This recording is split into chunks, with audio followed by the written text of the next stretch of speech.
It looks as if I'm the host for some reason, Steve, and it's just asked for my permission to record. So I assume that's worked. Obviously, I said yes. Go for it. I didn't realize you. Yeah, I mean, Dawn isn't here, so. Yeah, I think she's put me down as deputy for when she's not here.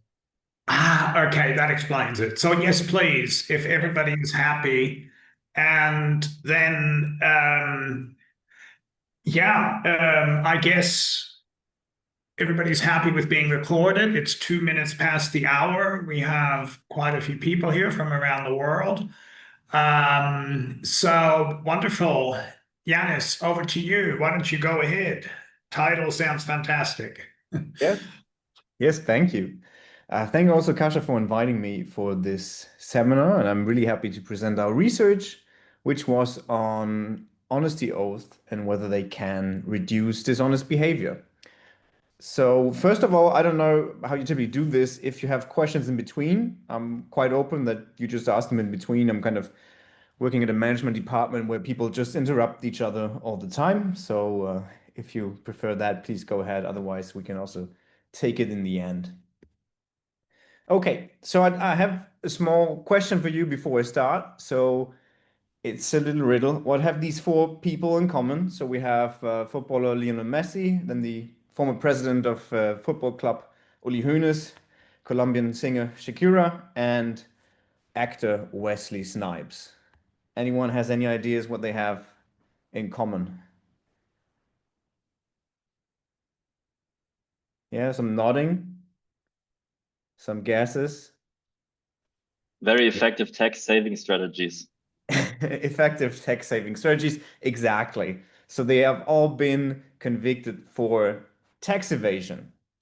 And aspects like tax evasion, these pose a big problem to organizations, but also to society. There are some estimations that there are companies, but also governments losing a lot of money due to tax evasion annually worldwide, right? But there are also other behaviors, not just tax evasion, but for example, lying on your CV or academic cheating, or for example, false claims on insurance forms, which we consider as dishonest behavior and which have lots of detrimental causes for organizations, but also for society. So one big question that a large literature has asked themselves is how can we prevent individuals from being dishonest? How can we reduce dishonest behavior? And there's a large literature on different interventions that try to reduce dishonest behavior. And one of these interventions has been the use of honesty oath or honesty pledges. There are different terms for that. I'm using honesty oath here mostly, but I think they are mainly interchangeably. So what are honesty oath? They have been around for quite some time. They go back to ancient Greece, where it was typical to swear an oath on important aspects, but you can see them everywhere in daily life or in society. For example, in the Netherlands, they have introduced the so-called Dutch banker's oath, where people working in the finance sector, they have to swear an oath on their integrity before they take office. Or you can see, for example, the MBA oath sworn by students of specific programs before they enter the business world. Or if you want to become a king, for example, you also have to swear an oath. Or if you're a politician, you typically swear an oath on office. Or if you're a wizard, you're also swearing an oath if you want to do some unethical behavior, actually, as one example. There's also been talks, for example, in France, they are considering a PhD integrity oath for PhD students. So you can kind of an oath on academic conduct and how they should correctly behave during their PhD, but also the later career. So this exists everywhere in societies and institutions. And since life has been moving more or less online for many of our aspects, people have been interested, does it also work if you take an oath online in front of your computer, or maybe while accepting some terms of conduct? So how do honesty oaths typically work? So they can be defined as verbal or sometimes written commitments to the truth, to honesty, or to some moral behavior or some ethical behavior. There's some research that they typically work by psychological commitment, by committing to an honesty oath, you feel committed to future behavior or your future self acting honestly. It also seems that they make moral norms salient. That's often a big topic in how to reduce dishonesty. It's that in many situations, the norms or rules are ambiguous, and one effect of an honesty oath seems to be that it makes these moral norms or rules more or less ambiguous. There's also some experimental evidence that they actually make decisions more intuitive. Yeah, so there are some studies showing that after taking an honesty oath, actually honest decisions are faster. So you might ask yourself now, okay, this looks like a nice intervention, has been used for quite some time in history of humankind. So is it effective? We have a meta-analysis on this question where we look at the effectiveness of honesty oaths or pledges on dishonest behavior. And what we find there, and what you can also see here, is that across 124 studies, we have an effect of a HSG of 0.27. So that's more or less the same as a Cohen's d, right? Because we have rather large sample sizes here. And you can see on the right-hand side also that there's quite some variation in the individual effects. Yeah, so we would typically say, okay, this is kind of a medium effect. Maybe if we want to use these terms, we should probably avoid that. But it seems that it could be practically significant. One problem that we found, maybe not too surprising, is that there was some evidence for publication bias. So the effect got reduced by around 10 points if you account for different strategies of publication bias. And what you can also see here on the right-hand side is that there's high heterogeneity in these effects. So we have sometimes, in some studies, they work pretty well. We have large effects in reducing dishonest behavior. In other studies, we have actually effects in the opposite direction. People get more dishonest after swearing an honesty oath. So there has to be some moderators, most likely, that influence these effects. So we also looked in this meta-analysis at different types of moderators. For example, we found that the type of commitment, so how do you commit to an honesty oath, has a slight effect. So in some studies, you, for example, sign with your own signature, and these seem to be slightly more effective than if you just check a box online or type or copy the text. Yeah, but mostly these types of commitments also differ quite a bit. Some studies use checkbox, some use typing, especially lab studies often use signing. But there's not super clear effects on this one. As a summary, we can say that there is experimental evidence that these oaths can reduce dishonest behavior, but again, this evidence is quite varied. And we weren't able to find all of the moderators that would explain this variation. So there might be some hidden moderators that studies haven't really tested.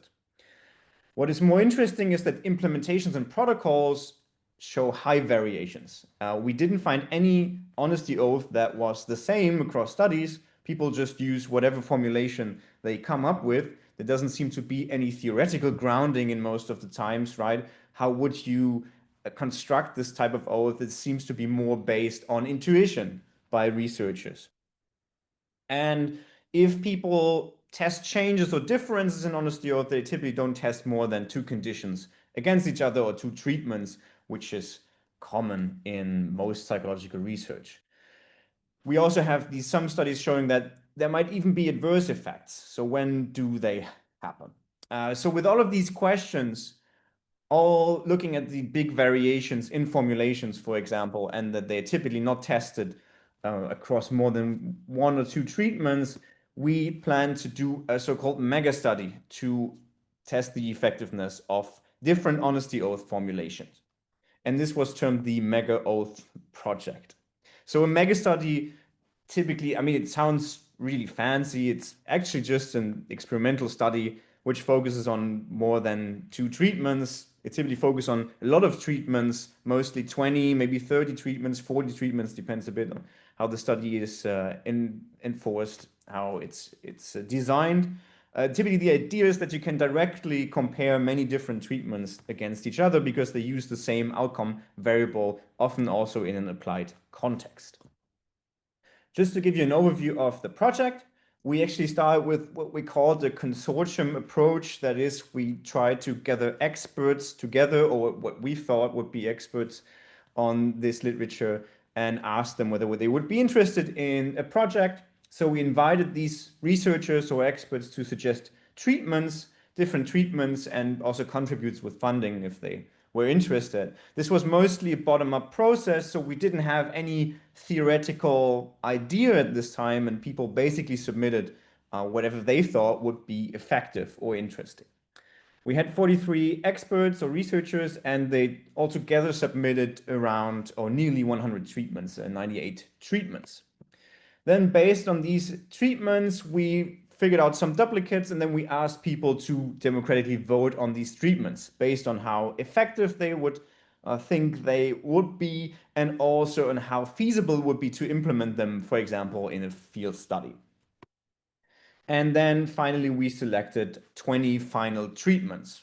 And we selected 20 final treatments and also added a control treatment, right, where there's no honesty oath provided. And we also added another kind of control treatment, which we call the so-called baseline oath. It's an oath that kind of has the most basic characteristics. I'm going to show you that in a second. Then we also did a forecasting survey asking experts and lay people and also large language models what they think which of these treatments would be most effective. So they were shown all the treatments and they were asked to rate what they think, what would be the effect of these treatments. Then we asked 302 experts, lay people, and 3 large language models. And then we performed the main study, which basically includes online participants completing a so-called tax evasion game. I'm talking about that specific game in a second. And there we sampled 21,506 participants online, around 1,000 per treatment. So just to give you an idea of the main study design. So we had, first of all, the honesty oath that was our independent variable and our manipulation. And there we had a difference in placement. So when it would be placed, we had placement 1, which was at the beginning of the study. And then we had placement 2, which was after a task where they would earn some money. Then for some people, they would play this tax evasion game part 1. And the part 1 of this tax evasion game is an income generation task where they basically do a task sorting some numbers. And the faster they are, the more money they can generate. Then for some people, the placement of the honesty oath was after this task because we wanted to see what are the effects of showing this honesty oath directly before the potential dishonest behavior or a bit earlier. Actually, the study wasn't too long, so we're talking here about 5 minutes, right? So we're not really looking at long-term effects, but there was a difference in about 3 minutes between these placements, I assume. Then finally, the second part of the tax evasion game, which is about income reporting. People generate an income and now they're just asked to report this income to us. And then they're told that this is subject to a tax of 35%. And finally, we also recorded some covariates. Yeah, so how does this look? Every person was randomly placed in one of the 22 treatments that we have. So this could be, for example, be a control treatment where there was no oath, and then we just labeled these treatments from 1 to 20. I'm going to get into more details on what these treatments actually are. Then they have this even odd number sorting task. I'm going to show you that in a second. And some people then had the honesty oath after that sorting task. And finally, they were asked to just report their income. And then this was taxed with 35%.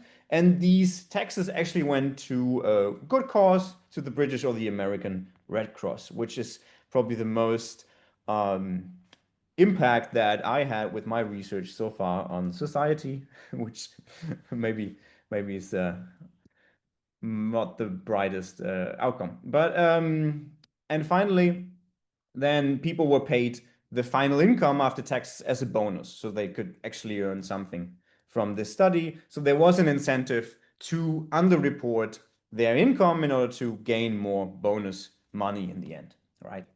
And then we measured some covariates like honesty, humility, trust, and socioeconomic status. Okay, just to give you an idea of the independent variable, which is the honesty oath, we created a base oath, and this base oath was basically created on the literature of what has been used as honesty oath. Yes, there's the question. Yeah, sorry, if you could, for clarification, if you don't mind, go back one slide. Okay. the placement thing isn't entirely clear to me. Are you saying that for all the treatments you had a before and after placement? Is this like the top row of rounded boxes? Is that the sequence for all treatments?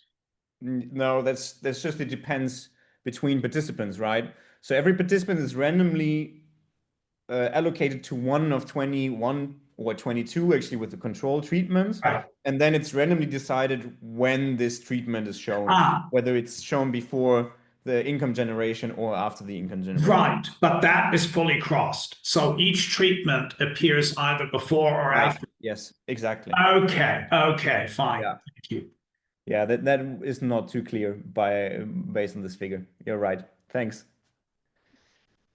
Okay, so we had this baseline oath, which was based on the literature. We actually tried to make some sense of what people have been using, and we tried to linguistically break this down into the most basic parts. And then we came up with this basic declaration, which says, I hereby declare that I will provide honest information in this study. And the idea was this is kind of the baseline because it could be more specific. For example, you could specify more what honest information is meant or where in this study, for example. Or right now it says declare, but you can have a stronger word like swear, for example. Yeah, so this was the idea that this could further be modified. And then we asked collaborators to suggest interventions based on three main types. One we call so-called we formulations of the base oath. For example, instead of using I hereby declare, I use I hereby swear to kind of increase the severity of this formulation. Another one that was mostly used as well were to have some additions to the base oath. For example, adding a social norm. For example, adding a sentence in front of this one saying that in the previous study, 80% of participants reported honestly, and then I hereby declare that I will provide honest information in this study. And finally, we originally also had the idea of adding external variables such as punishment, but we realized that we couldn't fully cross this, so we then removed these types of suggestions again. And actually, we didn't have many that were voted on, so this wasn't a big problem. Okay, here's an overview of the treatments that we then afterwards, based on some theoretical background, try to group into different parts. So we had this so-called baseline oath. Then we had baseline reformulations. For example, instead of saying I hereby declare, using a different wording such as I hereby swear. Then we had honesty oath that focused on other consequences, mostly on doing harm. So for example, adding to the baseline oath that reporting dishonestly, for example, will decrease the amount of taxes. Then we had other consequences focusing on social bonds, that we are in this together, tax paying is kind of a collective action. So focusing on what you have in common with others doing this behavior. Then we had some situational aspects focusing on the definition of dishonesty in this case. Yeah, so you can see in the base, it just says provide honest information. And here they more specified what is dishonesty. For example, this one example, it says that dishonesty is an all or nothing concept. You can either be honest or dishonest in this task, right? There is no room in between. Then we had some interventions looking at self-consequences, mostly self-image, saying that it is your responsibility to respond honestly in this task. Finally, then we had two on social norms. One that was on descriptive norms, one on injunctive norms. So for example, most people agree this is the right thing to do, or we, based on a pilot study, actually showed people how many people would respond honestly, which were about 80% in that study. And then we had one AI generated that was basically all over the place and included many of the different aspects that we try to group. So this one was more difficult to group actually. Then we also varied the type of commitment, now again fully crossed. So it was randomly decided for each oath how they're going to commit to that. And we used a checkbox. Basically, they just had this checkbox next to it, and then they could commit to that by just checking it. And the other one was retyping, where they had to retype the statement into a box below. The idea here is that some previous studies have shown that if you actually retype, you increase the commitment to the statement and kind of the ownership, because you have to do some intentional action. So we wanted to test that. We also piloted signature by having a signature possible online. We didn't do this based on two reasons. The first reason was actually personal information. So that's why we opted against this. And the other one was that in the pilot study, we didn't find any difference across checkbox, retype, and signature, actually. So this was one argument for not including it, but actually it would be interesting to also use a signature in this larger scale and test it in this larger scale in the future. Now, the outcome variable was the so-called tax evasion game, which is rather standard in economics. In psychology, I think most people have not used it, which is kind of interesting because it's a rather easy task to do. The main idea here is that typically there is a task to generate income. It could also be a windfall income so that you just provide participants with an income. The idea is that you typically see less tax evasion if you just provide people with an income because they have less ownership to this money. And based on that task, then people generate an income and they're just asked to declare this income. Yeah, and here it's obvious in this task that we know about this generated income, right? There's no reason not to think that this isn't possible. So this differs quite a bit from typical tasks studying dishonesty, at least in the psychological literature, where you have economic games that are often anonymous, right? You can't really infer whether people were dishonest at the individual level. That's something we can do here. And then we just apply a tax rate. In this example, it's 35%. And then these taxes are paid to a charity, and they are also actually paid to a charity. So for the main outcome, we calculate tax compliance. This is the ratio between declared income and actual income, right? If my declared income equals the actual income, I have a compliance of 1 or 100%.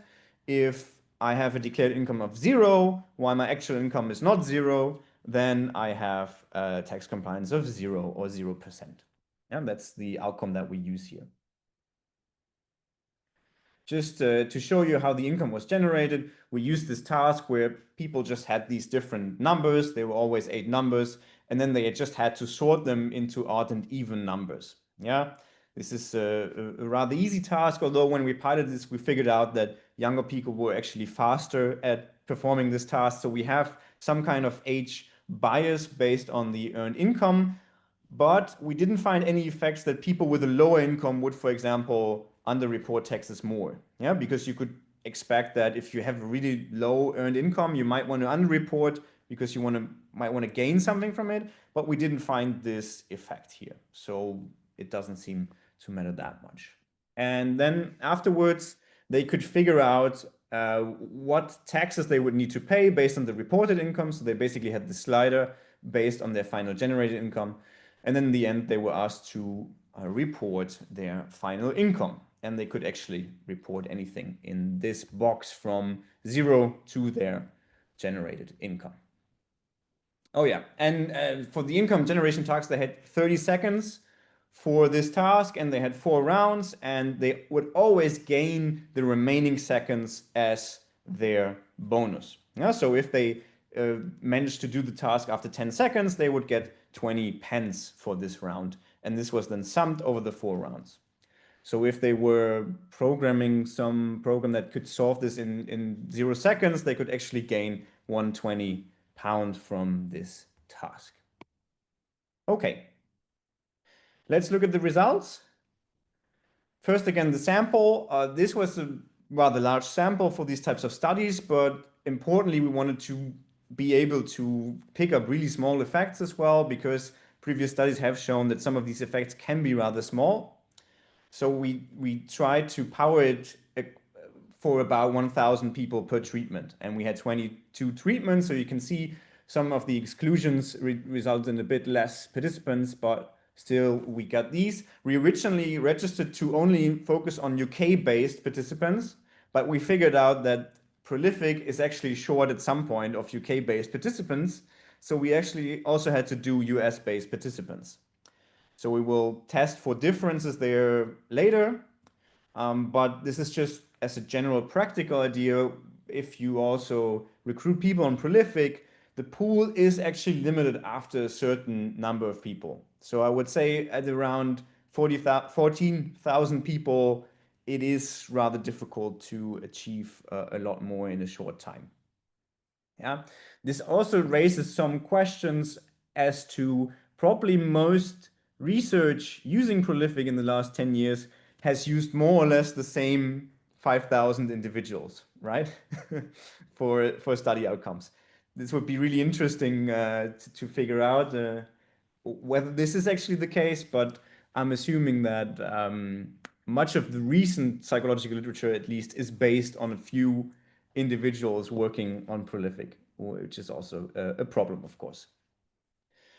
On average, the bonus that they got in the end was 48 pence. So this is not really a lot, you can argue, but this was a really short study, 5 minutes, right? And for most of these people, this was actually 100% of the base payment. Yeah, so you can argue that this was still enough as a bonus to underreport. And what we find is that, oh yeah, you can see it here. This is the amount of all taxes together that should have been reported. And we can see that 14.15% of taxes were actually lost. So we lost around 737 pounds to a good cause in this study. So people underreported their taxes. Now we can look at the dishonesty rates or the tax compliance. These are a bit different because the dishonesty rate is just whether people were dishonest, yes or no. And you are dishonest once you underreport. It doesn't matter to which degree. Whereas the tax compliance looks at the degree of how compliant you are. We have this graph looking at the income and the actual amount declared, right? And if we would have everyone being honest, we would expect all points to lie on this diagonal red line. And if people underreport, they would be below the diagonal red line. And as you can see, there are some people below this line. So the cheating rate is about 25.27%, which is quite normal for this type of population and tasks where you can actually check dishonesty. And we have a brazen rate. This means people just declaring nothing while they had something, which is at 7%. Yes, Kasha? And how many people overreported, out of curiosity? More or less. That's interesting, right? I think it's around 400 or so. So 300 or so, 300, 400. Yeah, so we excluded some people because they actually overreported. Which is interesting that they would do that, but they wanted to give more money to charity, obviously. Yes? Yeah, I'm wondering when you compute the cheating rate, what margin of error do you use? I mean, if somebody is 1 pence below the actual number, is that already cheating, or do you have a tolerance window there? Yeah, so based on this measure, it just means whether you report the actual income or not, right? So it's basically a 1-0, and this is not the best measure. That's also why it's not the main outcome. It's just here to provide more information on what are actually the people that declare the full income, right? So the compliance rate is actually the better indicator because we can see that this is on average rather high, right? So we have many people that cheat here, but they don't cheat to the highest degree possible, which kind of supports previous studies as well, right? Yeah, so this is one other thing I don't understand. Why doesn't compliance plus cheating add to 100? I mean, how can I be cheating while I'm also complying? Yeah, so the compliance looks at something different than the cheating. The cheating just looks at 0-1, right? Whether you cheated or not. And the compliance looks at the amount of where your income is underreported. That's why it doesn't add up. It's on different scales, basically. Yeah, that's a bit confusing. I agree. I probably shouldn't show this cheating rate, but people typically want to know how many, underreported. Okay. So the main results of the treatments, these are all 21 treatments, and the control condition here is our basic comparison, right? So at 0, we have our control condition, and then we have each effect and their 95% confidence intervals. And on the x-axis, we have our percentage point increase in tax compliance, meaning if there's increase, they are more honest, right? So what we see here is, first of all, it's 10 out of 21 that are statistically significant, adjusting for multiple comparisons. So you can see it's around half of them. And the most effective treatment, actually, which focuses on the specific behavior that you should do in terms of dishonesty, increases the compliance here by 8.5 percentage points, right? This is, I mean, in practical terms, a rather large increase. In common standardized psychological effect terms, this is only a D of 0.20, right? So traditionally, this has been called a small effect, and probably most studies wouldn't be able to even find this effect because they are underpowered. So this is interesting that 8.5 percentage points seems a rather a lot if you use this on a practical example, while the standardized effect is rather low. And this effective treatment, or the most effective treatment, actually reduced the cheating rate from 31.5%, that's the cheating in the control, to 18.69%, right? And we also cut the brazen players more or less in half with that, which seems to be effective. And also the tax loss is reduced by around 10 percentage points. Yeah, I don't have the exact numbers now in pounds in my head, but you can see that this, if you scale this up, this would be a large effect there. Yeah, but in general, we had really small standardized effects. The most effective here, it's an odds ratio of 143 or a D of 0.20, right? That's typically not considered a larger effect in psychological research, I would say. So that's interesting to see. We then looked at different moderators. So mostly we didn't find much indication of moderators. What's important here is also that for especially small interaction, our study wasn't really powered as well, right? Because then we probably would have needed more than 2,000 per treatment or so, which we didn't have here. So the first thing was looking at the country, and we didn't find that much differences in country. What we found was that the US sample on average actually showed higher cheating. And that's also why the honesty oath were more effective. So on average, they were more effective by 6 percentage points for the US sample. And one explanation here is that this was based because in the control condition, they already showed a lower compliance compared to the UK people. So for the UK participants, there wasn't much you could change to the top. They were already rather honest. And the question now, is this a cultural difference? The big problem is that on Prolific, you can only pay people in one currency right now. So the US people also did this, also for comparable reason, in pounds, right? So one explanation is also that they don't care too much about pounds. They don't know the conversion rate, maybe. So that's why they cheat more. There are studies showing that once you have tokens instead of actual money, you are more likely to cheat because it's more distant for you that you're actually having an impact there on the outcome. We didn't find any interactions with the different honesty oaths there. We also looked at the commitment types, so the checkbox and the retyping. This is a really interesting graph, but it basically shows us that the text compliance, 86 and 87%, and we don't find any main effect there. And if we test it against our smallest effectors of interest, we can also see that we have some evidence for the absence of an effect there. So it doesn't seem to be a type of increased commitment with retyping based on that.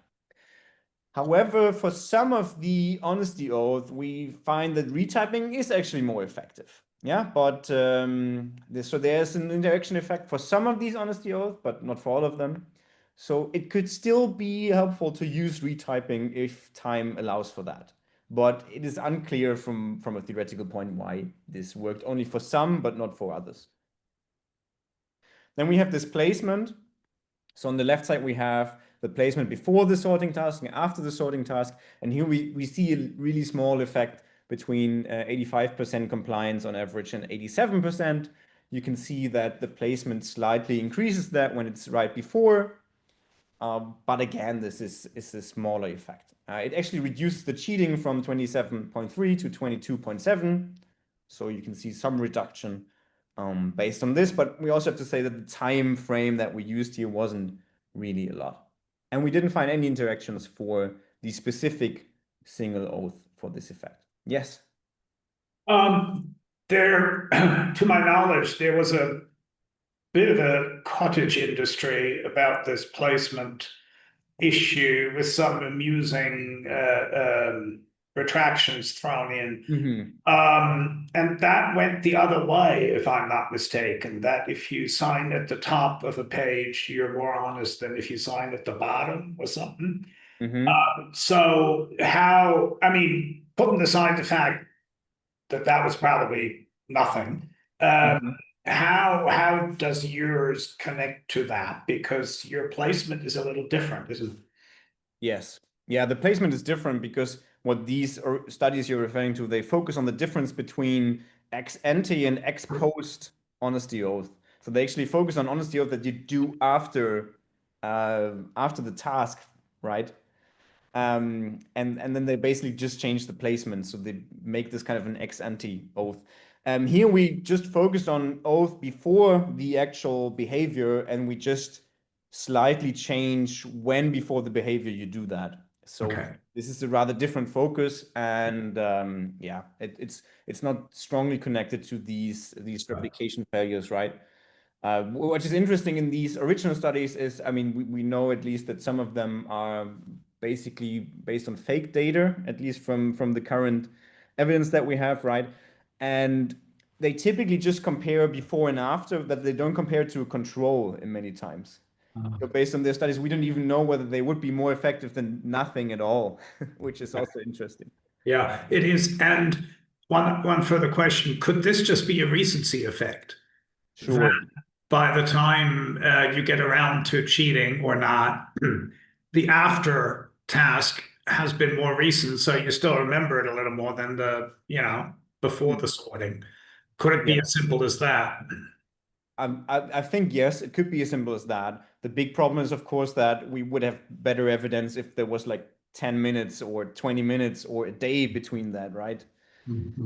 Right now, we're speaking of actually a few minutes. We could actually individually look at the time that they took between these tasks. It's something that we can do that we actually haven't done. But yeah, I mean, my prediction would be that this is about recency, right? If I just pledge an oath, then, and this is interesting because for most of these oaths that you do in daily life, or some of us do based on our professions, right? You do this once, and then never again. There's typically not a refreshment or anything. So this is something that could be problematic with these, at least. We also looked at gender. There was no interaction, but again, we found that on average, male participants, they cheated more, which is something that you find across the literature. So the women were on average more honest, but the oath were on average more effective for men. And again, a similar idea here is that they had more room for improvement, whereas on average, the women already were rather high on tax compliance, so there wasn't much that could be changed here. We also looked at moderation by personality traits, didn't find much there. Some interesting findings for honesty, humility that you can see here in this graphs where we compare the control condition, that's the one that is in red, and one of these oaths called sense of community. And what you can see if you look at the x-axis for the low values of honesty, humility, so these are the people that are characterized by rather low honesty in their personality traits, right? We can see that we find this effect of the honesty oath, but once we increase for people higher in honesty, humility, this effect nearly vanishes, right? There's no difference between taking an oath or not, because people are by default already honest. Yeah, so these some indication, and we also find this to a certain degree for trust. So this is basically whether people trust others. That's based on the European Social Value Survey, I think, one item about trust. We also tried to look at this more theoretical because everything was more or less bottom up, right? We didn't have a theoretical model to be tested. So we tried to place these types into different types of oath, differentiating between, for example, between situational, whether they focused on social norms. And here we found that the most effective ones were the ones that focused on the situation, basically trying to make the situation less ambiguous. That seems to be the most effective here, while social bonds were the least effective, which could be explained by that this is kind of an online study, so they don't really feel a connection to the other players as well, right? We also have a different way to group them, and we find rather similar effects there. And we also have this exploratory analysis focusing on why does the honesty oath work. We didn't have much time to include additional measures, which we would have liked to. So here we look at this mediation analysis, and again, this is kind of a mediation analysis with a mediator that is not experimentally controlled, so this only gives us a correlational idea. But what we find is that whether they have an oath or not, that actually correlates negatively with the time they spend on this income reporting. So if they're shown an oath, they seem to spend less time on this income reporting. And then time spent on income reporting seems to correlate more with larger tax compliance, right? Which means that the less time they spend, the more likely they're going to report the actual income. Yeah, so it could be based on the previous studies that actually this honesty oath makes the decision more intuitive, right? You don't have to think about what to do. You don't have to think about, oh, maybe I could underreport, and then kind of try to discuss the alternatives in your head. Would I feel bad about it? It's just a small online study. I can do it. The experimenter would probably not care. So maybe just saying that I hereby declare I'm going to be honest kind of removes these possible alternatives. But this is just speculation, of course. We would need to test that. Okay, just quickly, the forecasting results. You can see this is all over the place. What you basically is the takeaway is that actually there's low predictive power for the relative effects. So which of these interventions was the most effective? I think few people actually predicted that, and scientists here performed the worst, which is not a nice takeaway. However, we have a bit of a different takeaway if we look about how close you are to the actual effectiveness of the interventions. So by saying that, okay, this intervention will increase effects by that much, we can see that the scientists here, specified by collaborators and behavioral scientists, they are much closer. So here we have the error from the actual effect based on compared to the predicted effect. And we can see that there's way more variation in lay people and also finance experts that we have in the sample. So they are scientists seem to be most accurate in predicting actually the observed effect. Unfortunately for us, the LLMs were as good as scientists in predicting the actual observed effects. Okay, just as a takeaway based on these findings, we have formulated these 5 main takeaways. So I think based on these different formulations, we can see that the more explicit the actual behavior is, and reduces the ambiguity, the more effective this seems to be, right? So as an example, instead of saying that I hereby acknowledge the principles of ethical sound behavior, you should rather formulate it like in a way that focus specifically on the behavior you want to change. I hereby commit to providing correct information when reporting this income in the tax game, right? This seems to be more specific than just a general ethical statement. Also, what seems to be important is to define what honesty actually means, yeah, because once this is unclear, people might use justifications to say, yeah, but maybe this is still okay if I only underreport a bit, right? The charity still gets some money, but I also gain something from it. So basically referring to a set of rules is helpful. And many of ethics codes, right, they list the specific rules. So this is already something that seems to be given.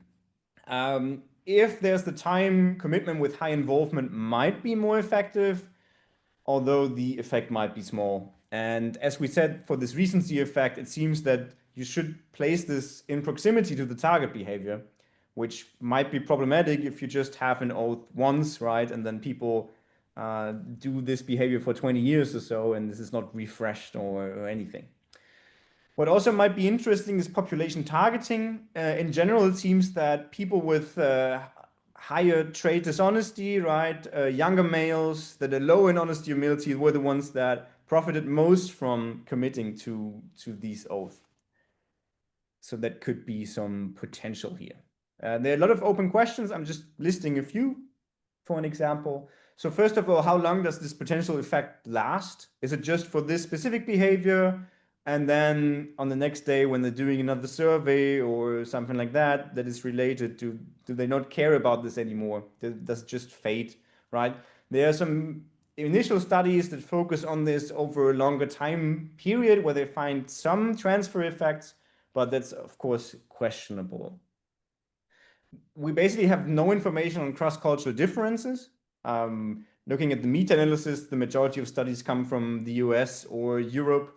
So we don't know whether there are different mechanisms across cultures. And we can also look across cultures how institutions have developed these types of oath or pledges. Also, the theoretical basis is basically missing across the whole literature for most studies, right? People just design these interventions without any theoretical basis, as we did here in this study. So this might be problematic. And one interesting question is now, if I now say to policymakers, hey, this is a really good idea. And I mean, you can see this already enacted in many ways in daily life, right? But what happens if I have to do this for any task in my daily life? If I'm having to commit to an oath like 5 times a day, does it still work? Or do they just lose their power because I'm, not caring anymore? I mean, who reads the terms of consent when they go somewhere, use a product? I guess the fewest people do that, right? And they still consent to these terms. For example, I mean, you can see this with cookies, for example, in the EU. If you use cookies, then you always have to, enable or specify what type of information there should be recorded. And I guess most people, they just, become numb at some point and just click on accept all or not accept all without really knowing what they do there. What also would be interesting, now we're focusing on written, it's mostly because it's online. It would be interesting whether there's more effective when it's spoken, right? And also when there's an audience present. Because in many of these official ceremonies, there is a record of this person committing to an oath. So you can basically always show to this person, look here, you made this commitment there. Okay, that's about it. Thanks to all the co-authors, all the 33 people on this project. This is published in Nature Human Behavior if you want to have a more detailed look at that. The data are also available on this link, and this presentation is also on OSF in case you want to look at the presentation again. But I can also send it to you if you're interested. Thanks for listening.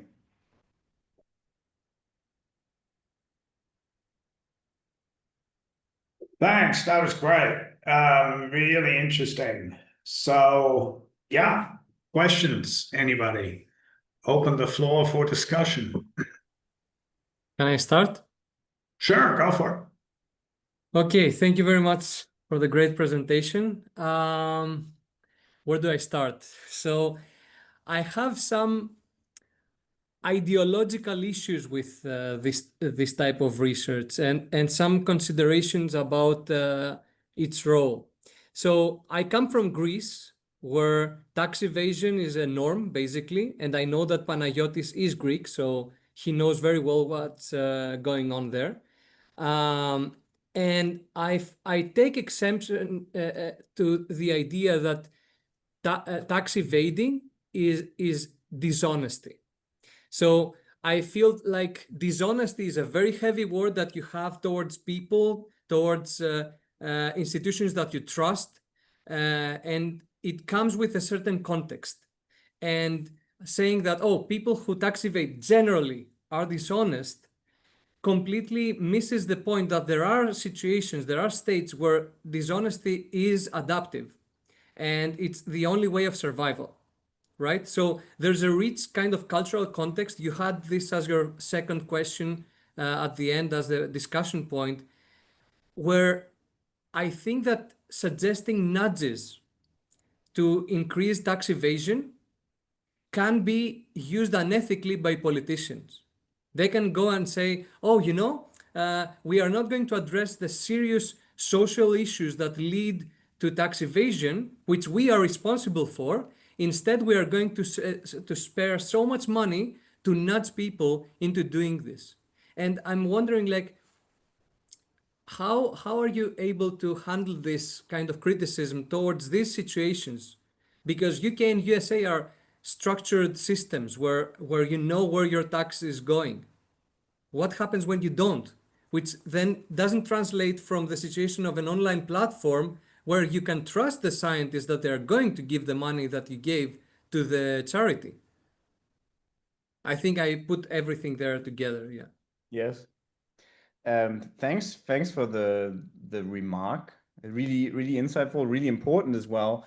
First, as you mentioned, like all these interventions, they are basically targeted at the outcome, right? And they don't really focus on the, the root of the problem. So obviously, if we, for example, in this case, talk about tax evasion, and I mean, we use the tax evasion game to test our outcome. Our main aim is not to just talk about tax evasion, right? But of course, that's something that is obvious when you just use this one game. But I think there's not much interventions that kind of focusing on the root problem, right? And these easy interventions, they typically focus on the outcome. So obviously, that's one problem that you have with them. First of all, many of them are not effective, and then second of all, they don't change the system in that way, right? They only might minimally nudge the outcome. So that's a problem, obviously. The other thing is like, I mean, it depends a bit on the conceptual definition of dishonesty here as well, right? And I don't have any evidence on that, but I assume that the perception of tax evasion also differs across cultures and countries, right? In some countries, for example, I don't know, here in Denmark, I would assume the majority would agree that tax evasion is kind of dishonest, right? Because it's not a common behavior. But as you say, in countries, for example, where that is the norm, this might not be considered as dishonesty, right? So that's a really important aspect. And as you say, then it might be more about, okay, if this is a negative outcome that affects society, organizations negatively, you probably need to rather look at the root cause than at the outcome. So yes, this is not something that this research addresses, obviously, but it's really important. Yeah. But also in your case, the tax, quote unquote, wasn't really a tax. It was a donation, right? I mean, it was a forced donation to some charity, if I understood that right. Yes. Which makes it a little different. I mean, I can totally see that, maybe some people think, I should cheat on my taxes if my government is using my money to invade countries or something, whatever, or it's all corrupt but when it's about giving money to the Red Cross, then I mean, it's sort of weird to be taxed for the Red Cross, but okay, putting that aside, if I know it goes to charity, well, then I think the sort of justification of, by appealing to a higher moral stance, I think is hard. Yeah. So, I mean, obviously there's low ecological validity with this task, right? This is kind of a rather unnatural task compared to actual tax reporting. We try to get actual governments involved to kind of test these effects, but this was rather problematic. I mean, in Denmark, we try to do this, but the big problem is that we don't have a big baseline of tax evasion that you could change, unfortunately, right? Because all information is basically already recorded about the individual. So there is not much way you could actually evade taxes in the first place. So there we weren't really successful. But yeah, ecological validity is rather low. I mean, using charities as kind of the outcome is common in these tasks to kind of model the idea that this contributes something to society, and this is something that you can definitely discuss, right? Whether taxes in general contribute something to society or not. I think it's still interesting to see that there are some people, at least 7%, that say completely no, I'm not giving any money at all, and even not to charity, right? So at least that's telling. We had some people commenting that I never pay taxes. I'm against paying taxes. So yes, to a certain degree, of course, this is a rather unnatural scenario, but it still had an actual impact, right, on this charity. In this sense, you could still argue that this wasn't a big impact, but still there was some impact, and people intentionally choose not to contribute to this. Yeah.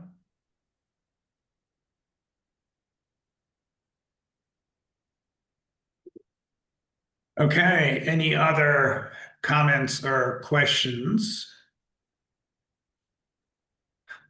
By the way, Simon, you may want to stop recording so it doesn't, I don't know if you have to before we quit the meeting, but it's probably worth doing. Okay, if there are no other questions, then thank you very much, Janis, for a very interesting talk and great data.